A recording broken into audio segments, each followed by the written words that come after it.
औज़ुबिल्लाहिमिनश्शैतानिर्रजीम बिस्मिल्लाहिर्रहमानिर्रहीम अल्लाहुम्मा सल्लि अला सय्यदिना व मौलाना मुहम्मदिन मादिनिल जूदि वल करम अला आलिहि व बारिक वसल्लम। मोहतरम ख़वातीन व हज़रात, अस्सलामु अलैकुम।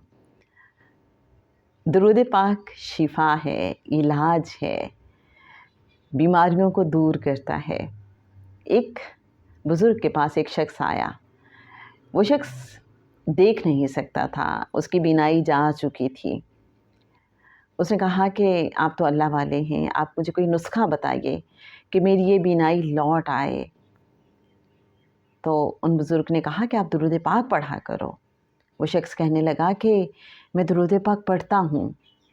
तो बुज़ुर्ग कहने लगे कि ये तो मुमकिन ही नहीं है कि अगर कोई शख्स दुरूद पाक पढ़ता हो और उस पे करम की बारिश ना हो, नवाजिशात ना हो, उसकी हाजत बर ना आए, ये तो मुमकिन ही नहीं है।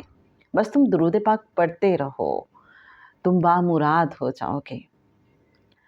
वो शख्स बयान करता है कि उन बुज़ुर्ग की इस तलकीन के बाद मैंने और ज़्यादा कसरत से दुरूद पाक पढ़ना शुरू कर दिया, यहाँ तक कि जब दुरूद पाक की तादाद 9 लाख हो गई, जब मैंने 9 लाख मरतबा दुरूद पाक पढ़ लिया, तो एक रोज़ अचानक मेरी बीनाई लौट आई।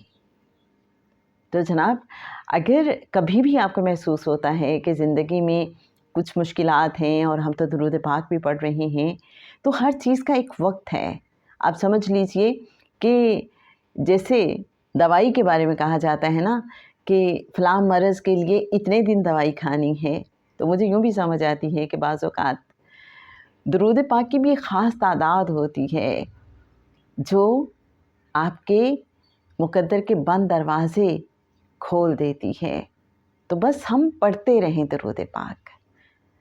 कोशिश करें कि जितना ज़्यादा दुरूद पाक को अपनी ज़िंदगी में, अपने मामूलात में शामिल कर सकें, बस करते रहें और उसको बढ़ाते चले जाएँ। अल्लाहुम्मा सल्लि अला सय्यदिना व मौलाना मुहम्मदिन मादिनिल जूदि वल करम व अला आलिहि व बारिक वसल्लम।